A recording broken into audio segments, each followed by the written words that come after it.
it's not going to be an easy matchup. And if you have Jimmy Butler dogging SGA the entire series without a whistle being blown every 2 seconds, like, I know SGA is still going to be a good player, but like, I've seen James Harden, and James Harden was great. So I'm not saying that like SGA isn't going to get to the conference championship, but that was the cap for James Harden because he would just run into the Warriors, who are a better team. And now we're seeing Steph Curry get this hot. And then like a team like the Lakers would concern me. And then you go up against a team like the Rockets, who Dylan Brooks, I mean, you see that hip thrust that he put up against LeBron the other night, and you have Ime Udoka as the head coach. They're top 5 in defense. I mean, that's a hard-nosed, tough team, and Ime Udoka is no joke. And then you have Amon Thomas, Jalen Green. You have Sengun on this team. Dylan Brooks bringing toughness. You have Jeff Green on that team still too. It's like, this is still like a legitimate, tough, underrated team who's probably going to be second in the West as well. So it's like, and then you go up against the Nuggets and Jokic. Like, I don't know if they're in for like a first round meltdown, but like the series last year against the Pelicans, I felt like the Pelicans were in a lot of those games early in the series. And then it kind of snowballed out of control once it was 3-0. But Yeah. I think also, like, we saw SGA lessen himself. Granted, he was still scoring 30 points a game, but his shooting percentage was down dramatically. His three-point percentage was down dramatically. The free throw attempts were down. Everything was basically down in his season, in the postseason. And it's happened in previous postseason experience as well, where it does look like there's two types of players, ones that elevate their game and ones that maybe lessen their game in the postseason. I don't think SGA has had enough of a sample size for us to say that he's that type of player, but so far in the short sample size that I've seen of SGA, he has been worse in the postseason. Last year, he shot about 54% from the field in the regular season, shot 49% in the postseason. Let's see what happens this year. Like this year, I think the expectations are all on the Thunder, and for the right reason. They have by far the highest point differential in the league. They're coming in hot. They've won 10 straight games. They're going to win, 67 games roughly before the season's over. But this year, like, all the pressure's on them. Whereas teams like the Lakers, we don't expect much from them, ultimately, because we know it's not their year to grow. The Nuggets, they have their faults. The Warriors, they're older. Whereas the Thunder, like, they are the kings of the West. They need to ultimately, if they don't make the finals, then it's a failure for them this year, ultimately. yeah, no, it's definitely a failure. It's like it's finals or bust for you. And then with SGA, it's going to be tough because like it's discouraging when you have maybe your best year of your career, and it's disheartening when you're not going to win MVP. It's like I averaged 31 points, but you really only average like 4 and 4, and then Jokic just has this historic season. So it's like it's going to be tough for OKC. And then you also have another thing kind of awkwardly staring at OKC, where look at Josh Giddey now in Chicago. And I know Josh Giddey was a ball handler, and you kind of really didn't have a great fit for him on that team. And maybe a player like Caruso makes a little bit more sense. But like him and Cody White,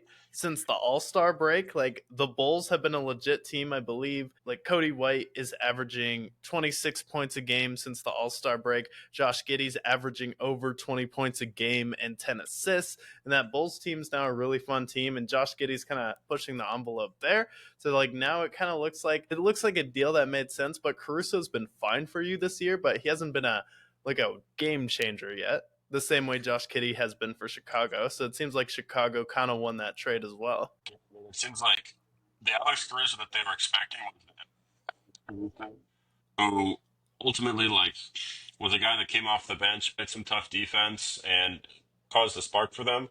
He hasn't been bad for OKC, but he hasn't been the same Alex Caruso. Whereas I feel like Josh Giddey, we're seeing the best of Josh Giddey that we've seen so far in his young pro career. And this Bulls team, like, I don't think they're going to make that much noise in the play-in tournament, but they're fun, and they have a career in front of them where ultimately Alex Caruso ultimately is in his late 20s at this point, kind of on the downward end of his career. I don't know. So far, I think the Bulls definitely won this trade. Now, we'll see how Josh Giddey ends up playing in the play-in tournament because they did clinch it, but it is interesting to see. that was a trade they had to make, but I think Giddey is ultimately winning it so far. Yeah, so if you're so now if you're Thunder, like the reward for being at the top of the West is you're probably going to have to play the Clippers with Kawhi Leonard and James Harden now. And James Harden is having a historic season and a player a lot of people buried in Philadelphia. A lot of people blame that entire series on James Harden. It's James Harden's fault that Joel Embiid didn't show up in game 6 when he was up 3-2 at home and Jason Tatum scored 50. It's James Harden's fault that the Celtics hit a historic amount of threes in game 7 and then they ship him off to the Clippers. It's James Harden's fault that it didn't work with the Nets. He's the problem in the Rockets, not he's running into the greatest team with the Warriors. And now he goes to the Clippers, and guess what? He's having a really good season for the Clippers. He's playing better than Paul George is. He's had a much better season than Paul George this season, and he hasn't had to, to the will I podcast, won't I podcast emotional drama on the internet. Oh no, is Podcast P going to be back this week, or are the Philadelphia 76ers making a playoff push this week? We don't know. So that James Harden and Kawhi now, it's like, okay, maybe this duo makes a little bit more sense. So you have that, and then Norman Powell also having quietly one of the best seasons ever as a sixth man off the bench. James Harden quietly averaging 23 points a game at 35. The Clippers, they're on a bit of a roll. They've won 8 of their last 10 games. Ultimately, they might find themselves playing against the Rockets, ideally, if they can win out this play-in tournament right now. They're currently the 8th seed, but yeah, I mean, James Harden is one of those guys, I feel like, because of the notorious history of his partying era, especially like, getting his jersey retired at a Houston strip club, and then just the way he leaves a lot of these teams, he does it in kind of a comically bad way, where it's gaining a shit ton of weight in Brooklyn, or with the Sixers, he just basically just ghosts them ultimately. But ultimately, I mean, James Harden, no matter where he goes, he ends up balling out. And we're seeing it with the Clippers. Like, he's in the right fit. Ty Lue is playing the Clippers' ass off, ultimately. They're getting in to the postseason at a good time where they're hot. So, yeah, I don't think it was his fault by any means in Philadelphia. We're seeing the Philadelphia 76ers having one of the biggest failure of a season maybe in recent memory. I mean, it doesn't help that Joel Embiid was hurt all season, but it also doesn't hurt that Paul George has he's basically Celtic Shaq at this point. He's been abysmal for the Philadelphia 7. And I feel like you want to defend Celtic Shaq when I say that almost, because you looked offended when I said that. Kind of, because that's a fond memory for me, but Paul George is just sad. Paul George, because 76ers, he's just packing it in at this point. He got his money. He doesn't care anymore. He knows he's not going to win a ring, and ultimately his legacy is solidified. Even if Paul George wins a ring, he will always be Paul George at the end of the day. His legacy is 13 conference finals. Does not matter what he does moving forward. He has been Paul George. He's not the greatest of this generation. He's not going to be in that top 5 conversation. He's just going to be like, you remember Paul George? He'll be a Hall of Famer. He'll be in like the lesser degrees of the Tracy McGrady's of the world, which is a fine place to be in NBA history, but you're not going to be considered one of the greatest of the generation. You're just a guy. No, he wasn't even the most memorable player on his team because, like, honestly, you're going to be like, Paul George. Like, I remember Paul George almost beating LeBron. Then you're like, who else was on that team? Like, oh, yeah.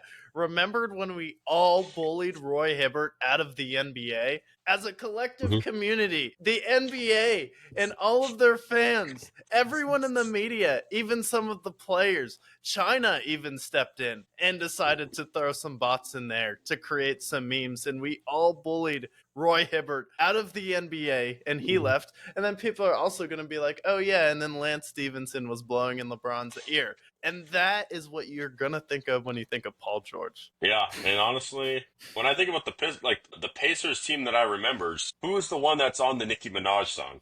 It's not tell the bitches blow me Paul George. It's tell the bitches blow me Lance Stevenson. Like, one of the biggest songs of the twins, Nicki Minaj, one of the biggest female rappers of all time, lamenting Lance Stevenson in the history of pop culture, not Paul George. There is no song about Paul George. Find me a song about Paul George, and I will tell you that he is an icon. Yeah, and you know what I think about, too, when I think of Paul George in his era on the Thunder? I was like, oh, yeah, remember when Damian Lillard hit that shot over him, and then he went to the Clippers?